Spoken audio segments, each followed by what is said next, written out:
Video was supposed to be filmed months ago, but as we all know, Shelby suffers from a massive amount of anxiety. Chello!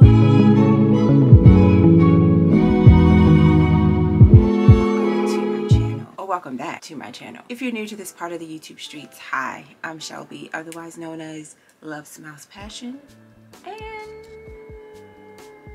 welcome to the chaos. Today's video is going to be the introduction of my video diaries. Anyone who knows me knows I love to talk.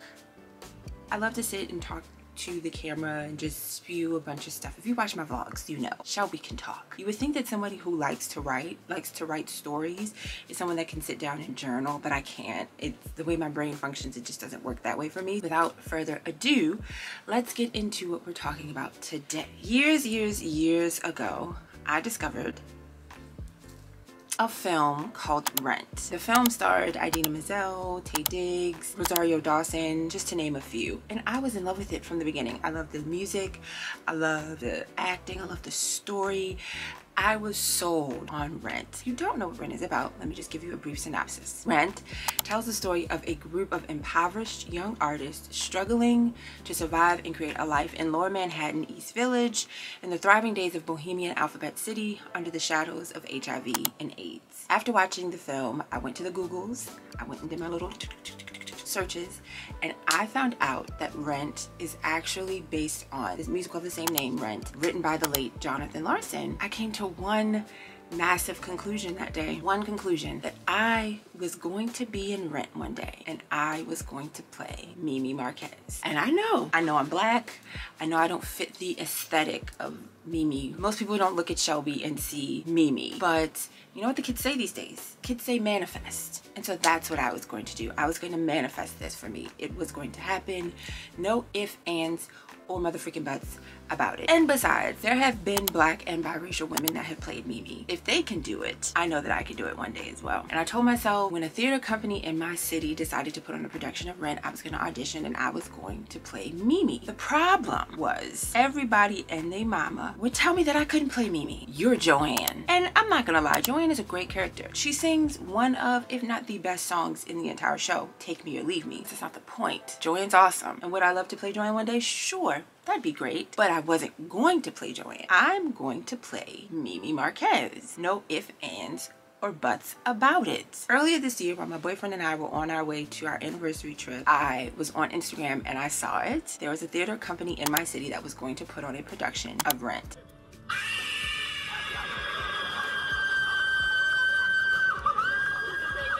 I showed my boyfriend, I screenshotted it and sent it to my best friend, and after doing all that, I instantly signed up. Instantly signed up, because this is it for me. This was my moment. This is my moment. After signing up and everything, I guess my question at this point was, what am I going to sing? They did say in their audition post that you can audition with a song from the show, so I chose Another Day. That was sung by Mimi, and that probably wasn't the best choice. Rule of thumb should be, don't pick a song from the show that you're auditioning for. I think people would judge you a lot harsher when you audition with a song from the show as opposed to another song. Or if you go in for a play and you audition with a monologue from that play. If you go into an audition wanting to play Elle Woods in Legally Blonde and you sing Legally Blonde and you're not giving what they expect you to give, that could probably lessen your opportunities and your chances to be that particular role. As opposed to if you came to the audition singing a different song, they could see what they're working with a little bit better than you coming in thinking that you're the main character. That's how I went to the audition. I'm not gonna lie. I'm Mimi, so I'm going to sing the song that Mimi sings and I'm going to show them that I'm Mimi. That might not always be the case also. You might go into an audition wanting to be Dolores Van Cartier and sing one of her songs and get it. That's just what I'm going to do. Rule of thumb for me. Hindsight is always 20/20, so I know that now. Just wanted to add that. Before I auditioned, I was very nervous. I had talked to my best friend. She let me come to her job. She helped me rehearse. She gave me pointers and tips on what to do. And I think that she helped increase my confidence going into the audition. You're always scared, you're always nervous going into an audition. I think a good dose of nerves is always helpful. And I went in like, I'm ready for this. And I'm gonna show them that I'm Mimi. I feel like I killed the audition. I think I did a great job. And typically when I leave auditions, I'm always flustered with the shoulda, coulda, woulda, or I shoulda did this, I shoulda did that. And yes, while yes, I'm still saying today, I should have picked a different song. It's okay. I left that audition feeling like I did my best. And if they wanted me, they would select me. And if they didn't, it's okay. But in my mind, it was more so like, I got this. I'm gonna get the email that I'm Mimi. I got an email inviting me back to callbacks, but for ensemble only. I think I cried. I've been saying this for years. You know, people say manifest. You have not because you ask not. Manifested, manifesting. This is like 10 plus years of me claiming that I'm going to be Mimi Marquez in Rent. I go to audition, I do a great audition to me, and I'm only ensemble. And not only ensemble, because let me be clear, ensemble is a big deal. When you go into it claiming that you want a particular role, it does kind of hurt your spirit when you don't get it. But I wasn't gonna let that deter me. I still wanted to go to the callbacks. I wanted to see how I felt afterwards. I had to go to dance calls first. And let me just say, the dance call was the beginning of the end of my confidence. Everything went downhill. The dance call broke me down. I was so defeated after the dance call. The choreographer, she's great. She's one of the best choreographers I've seen. By none. By far? By none. You get what I'm trying to say. Now, I used to dance when I was a kid. I did. But I haven't danced in a while. Going into this dance call, you know, I tried to be like, I could do this. I could do this. And the minute she started teaching us the choreography and she said do a pas de deux, and she did do this and do a ball change and put your arm here and do this twirl here. I don't think that at 35 you can't dance circles around people, like people that are younger than you. But let's be real here. When we were warming up for the dance call, people were putting their foot by their ear. What am I gonna do? What am I gonna do? Forgot the dance. At the end of the callbacks, I was one of the few that they said you can go home. My spirit was like 10 times more broken than when I got the email that they wanted to call me back for ensemble. So when I left the callback, the dance call, I got into my car sobbing, called my parents, told them what happened. I don't know where I mustered up the strength to say this and let it be genuine, but somehow I said out of my mouth, you know what, I hope it works out for everybody that's still there. It takes a lot of maturity and growth for you to do that when you yourself are like heartbroken and defeated about something that you feel like is a loss. One thing that I am not is a hater, and so I would never want anyone else to do poorly because I'm not somewhere where I think that I should be. After nervously waiting for a few days, I got the dreaded email from the casting director that they were not going to cast me in the show. They were going a different route, and that they wanted me to just keep my eyes open for future opportunities in different shows. This is where it was like sadness, depression, defeat. My spirit felt broken. I know that because I didn't know how to properly compartmentalize my feelings about these auditions, I took it personally. I felt like I did my best in the audition, right? You know, all that confidence I had earlier. And then to see the email that I'm ensemble, cool, I can be an ensemble. But then to get the denial email for ensemble, it was like, I'm not even good enough for ensemble. I just started asking myself, like, so when is my best going to be good enough? This is a diary. So imagine if I'm writing this in my book, I would feel emotional. I sent my boyfriend a screenshot of it and we FaceTimed and I cried. I need something on a shirt that says, if there's one thing I'm gonna do, it's cry. But we sat on FaceTime and he was so supportive. Let me stop here and say, having a partner that supports you, supports all your dreams and aspirations is a blessing. I remember a video that Kimberly Nicole Parker posted where she was talking about people's reaction to Instagram husbands. If I had a supportive partner who like knew what the they were doing, my life over the past week and a half would have been so much better, so much easier, so much more fun. If there was somebody up in here to help me set up the lights and fix the Wi-Fi, buy the camera, screw in all of these cords and oh, I would welcome that. I have a family that supports my dreams. Like, my mom and dad aren't looking at me like, girl, just let this dream go. There's nothing's gonna come of this. And to know that God brought me a man that supports this dream as well. And not just supports it, but he actually believes in me. And what's crazy is he believed in me and my dreams even before he ever saw me act on stage. And to somebody who wants to work in the industry that I want to work in, entertainment. This is a field and an industry that can break you down. You gotta have a certain level of thick skin. It is a blessing to have somebody who can sit there and help keep you lifted up while you're on this journey that can be very difficult, and that can be such a huge hit to not your ego, but to your confidence. But anyway, back to the story. So we're on FaceTime, and I remember telling him that when we were watching The Lion King on Broadway, I was sitting there watching those people on stage, watching the women on stage, And I was like, that's what I'm supposed to do. And then the thought came in my mind, like, will I ever do it? This thing that I'm watching everybody else do, where they're performing, that's what I'm supposed to do with my life.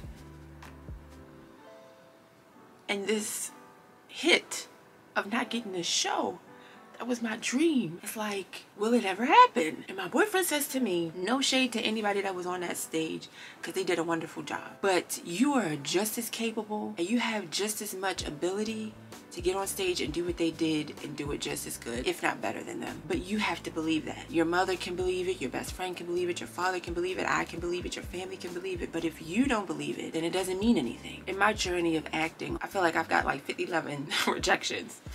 Oh, my nose, hold on. It hurts. Part of the reason why I even like stopped performing or stopped auditioning is because I was tired of hearing no. My therapist told me recently, what if it's not a rejection? What if it's God's protection? Why does someone saying no have to mean that there's something intrinsically wrong with you? And she said to me, you have to manifest, you have to claim, you have to proclaim that God has the right role in the right show at the right time for you. I prayed and I talked to God and I reached a point of contentment about being told no about this. I got this no, but I'm just gonna pick myself up and I'm gonna move on to the next thing. I am bummed out and I'm sad that I'm not in my dream show right now, but an opportunity will open up for me somewhere, somehow. And to my surprise, an opportunity did open up. After a few days, while sitting at my work desk, I get an email from the casting director offering me a role in Rent with an offer letter. And I ain't finna hold you, I was confused. I was saying to myself, like, didn't they just reject me? Was the denial email a mistake? Like, what is happening here? I even went so far as to text the casting director like, hey, is that a mistake? She was like, no, it wasn't a mistake. The denial wasn't a mistake, and this wasn't either. You know, we said in the denial email to keep your eyes open for any opportunity, and this is an opportunity. So I was shooketh. And again, this is my diary, so do not judge me for how I reacted initially. Judgment-free zone. I'm so freaking pissed. I was mad. You guys just sent me a denial, and not days later, you offer me a role in the show? Excuse me? And I'm not gonna lie to you, I was gonna turn it down. I was salty. I know today that was pride, entitlement. I cringe at the thought that I even thought this. Who the freak am I? Like, at the end of the day, yes, I'm somebody, I'm important, I matter, but Shelby, calm down. Not just that, but like superstars talk about how they have to go for auditions, but they get denied. And I think I've heard somebody even say it when I first started acting. They said, you're gonna hear no a few times before you get that yes. And I also think it was a defense mechanism for me. I got really upset and defensive too because I wanted to protect myself, because I was hurt. And I was also trying to avoid the feelings of jealousy. I went and I talked to my mom and my godmom about it. They said some very powerful things, but one of the things my mom said to me was, accept it. You said this is a dream show of yours. You said you always wanted to be in this show. You prayed and you asked God for it, and he delivered it to you. Sure, it might not have shown up the way that you wanted it to show up, but it's here. Accept it. Be thankful. After praying again and talking to God and asking him to forgive me for my clear pride and entitlement, I sent an email to the casting director and I signed my offer letter. And from that point forward, I was in a 2022 run of Rent. I feel like people say this all the time, so it doesn't always feel authentic, and it kind of sort of sounds cliche, but this was a life-altering opportunity for me. And I feel like being in this show helped me grow, not just as a performer, but it helped me grow as an individual. In case you can't tell, I deal with a lot of insecurity and a lot of fear. While in the rehearsal process, I researched my fellow cast members, and I found out that all of these people are like real live performers. Concerts all over the country, all over the world. They have CDs. They're in shows all year round. Some people, performing on stage is their full-time job. And here I am. My full-time job is working at a desk. This is my passion, but I do it on the side because I'm trying to like make this a real full-time thing. And I'm just like halfway starting my journey again. And so I felt very self-conscious, and I thought to myself, how can I be in a show with this many powerhouse talents? While we were in rehearsals, I used to think I can't sing as well as everybody else. Things that these people that I was in the show with could do with their voices, the runs, the riffs. I can sing, but I can't sing like them. She can't sing like I can. She's right, Curtis, I can't. I recently had a therapy session. It confirmed for me that basically was confirmation again that I have to stop comparing myself to other people. I have to stop doing it. Comparison is literally the thief of joy. How am I going to do this for real? If every time I'm standing next to somebody else, my first thought is, I don't sound as good as they do. I remember we was in this one particular rehearsal and I had missed the weekend prior. I felt like crap. I'm one of those people that wants to set a good impression. This particular day, the music director was like digging. He was digging in our butts. It's about singing Seasons of Love. And I could feel my anxiety rising. I started clocking myself out mentally, saying stuff like, I don't know why I'm here. I'm not well trained. I'm not good enough to be here. I'm not as good as everyone else. I don't have the knowledge, the skills, or the training. I'm out of my league, and I'm going to be honest with you. I even said to myself, I should probably drop out of this show. If you know anything about Rent, if you get to Seasons of Love, then you know you're about to essentially start a full run of the entire show. You're in the second act. A good friend of mine who used to be my vocal coach, actually, he was in the show with me. He could just look at me and tell that my energy was off. It felt like he knew that I was reserved. He knew that there was a massive shift in my mood. Being somebody with extreme experience in this field, he was able to help me through the panic attack that I was having and that I was experiencing. He didn't give me any newfound confidence. It just gave me a better understanding and made me realize that I needed to calm down. Like, Shelby, you missed a weekend of rehearsals. It's okay. Relax. You're where you're supposed to be. Just because you have to play catch up and you weren't here doesn't mean that you're inherently flawed or there's something wrong with you. Another thing that made me very nervous was my social anxiety. Everyone else knew each other. I remember when we were there for the callback, everybody that would come into the callback, they would be like, oh, hey! And they'd hug each other. I was just sitting over in the corner like the little fox. You know what I'm talking about. I felt like I was back in high school, in middle school and high school again. While most people will probably say Shelby's a social butterfly, I'm not. I'm very reserved. I'm very shut off to people. I'd be in rehearsal and people would be talking to me. I'd be like,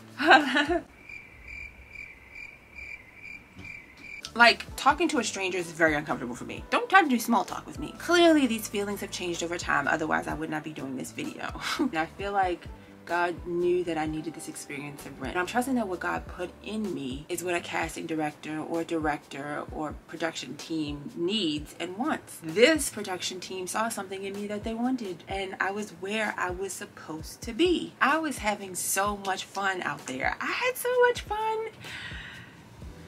I'm just like alive when I'm on stage. I might not be the voice like Whitney, but I can sing. I am talented. I may not be a runner or a rifter. I may not be able to.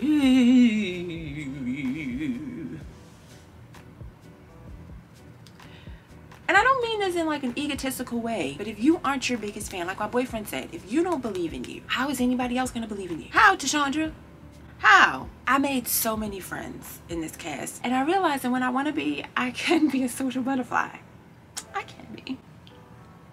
I realized that I was placing my castmates on such a high pedestal when they're just like me. They're regular, degular, schmegular people. The amount of cohesion and love and support that was outpouring in this cast, it felt like a small mini family. And child, don't get me started on the women. I feel like I might get emotional here. I haven't done this video yet about my experience with female friends and how my past experiences with them have tainted my impression of women. Going all the way back to my childhood. Growing up, I always had myself on guard when it came to making female friends. They were my biggest bullies growing up. And so whenever I'm around a group of women, I'm always tense and on guard because I always feel like I have to protect me from them. But these women were so nice. They were so kind and friendly. I felt safe with them. That's a big deal for me, feeling safe with friends, specifically female friends. And the men were my brothers. Like, I even made a lifetime friend. He's been on my channel before. That's my friend. It was just such an awe-inspiring experience. Every time we stepped on that stage, we pushed each other to be better. I always thought Rent was about this group of outcasts, and because I always felt like an outcast, it resonated with me. But they weren't outcasts. They were just regular, degular, schmegular people who were ostracized from society for living contrary to the norm, and thus they decided to make the best life for themselves while dealing with some of the highest of highs and the lowest of lows that life can bring them. And while I can't resonate with a lot of the stuff that happened in the story of Rent, I identify with the characters because I'm an artist too, doing the exact same thing. When I think about the characters in Rent, I see myself as Mark, someone with dreams and sometimes they feel silenced by the noise of being responsible. Like Mark said, the opposite of war isn't peace, it's creation. And while I am still trying to figure out what that means to me, I'm gonna let my fingers and my voice and my body do all the creating to combat the war of doubt that goes on in my brain about my talent and my ability. Since being in Rent Chat, I've been auditioning. When an opportunity presents itself for me to audition and it makes sense for me to audition, I'm gonna go audition. Songwriter says he may not come when you want him, but he'll be there right on time. He's an on-time God. Yes, he is. Rent was on time. One thing I want to say before exiting this video, I had a conversation with the director of Rent, and I asked him, what am I missing when I come to audition for you all? And I just really needed to know, like, what's wrong with me? But he said to me, when I come to audition, I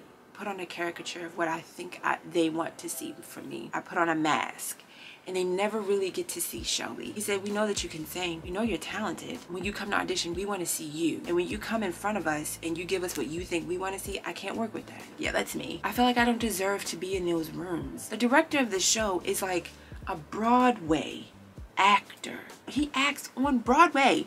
I feel like I have to overcompensate when I go to audition, because if I try to be just Shelby, it's not enough. I also did an audition for Title of the Show, and I messed up my audition a little bit, but I was myself, and they loved me. They asked me to come to the callback. I get to the callbacks, all my confidence goes away. Every single person came in to that room, I was like, pack it up, Shelby. And after I was told that they weren't gonna cast me in the show, the director said, do you want any like pointers about how your audition went? And I said, sure. And he essentially said to me, felt that I had like hid myself. I had already counted myself out. Everybody felt it. I stopped showing up. I even said to myself that they're all better than me. Before I even saw them do anything, I have to be okay with being Shelby. But first, that starts with showing up for myself. I can't keep claiming that the right show, the right role, the right time, when every time I go for an audition, I stop showing up for myself and I discredit myself because I feel like I show up differently than everybody else. I'm enough, and I have to remember that every time I go into an audition. I could be the exact thing that they wanted in that show, but because I felt defeated and I beat myself up in my head mentally, they weren't able to see it. I know that it might take a lifetime for me to do the work to dispel a lot of the negative self-thoughts,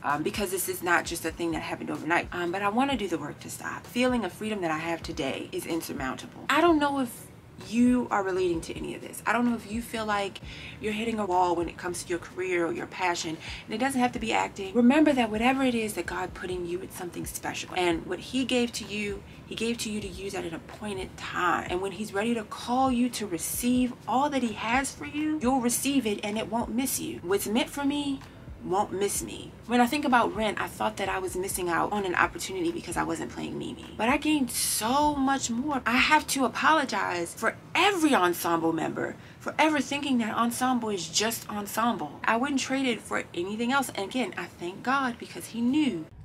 Chello, jumping in here.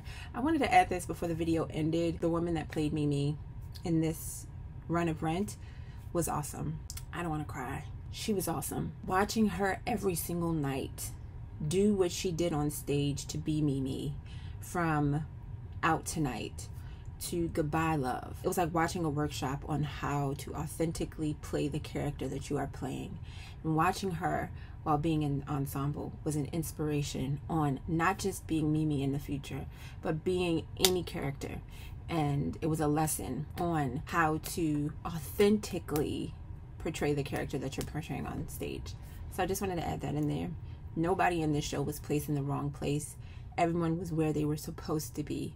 And she was Mimi, I just gotta say. And hey, I wasn't Mimi this time, but I will play Mimi one day. I'm gonna play Dina in Dreamgirls. I'm gonna play an urchin in Little Shop of Horrors. I'm gonna play Nellie in Paradise Island, and I will sing down Let It Burn. It's going to happen. I'm gonna claim it. In the meantime, I'm going to continue to study my craft, audition, because when my time comes, I want to be ready for it. I am so filled by this experience and from everything that happened. It was just so fun. It was exciting, and I'm excited for my next show. All that's left to say is Viva la vie! That's it for today's video.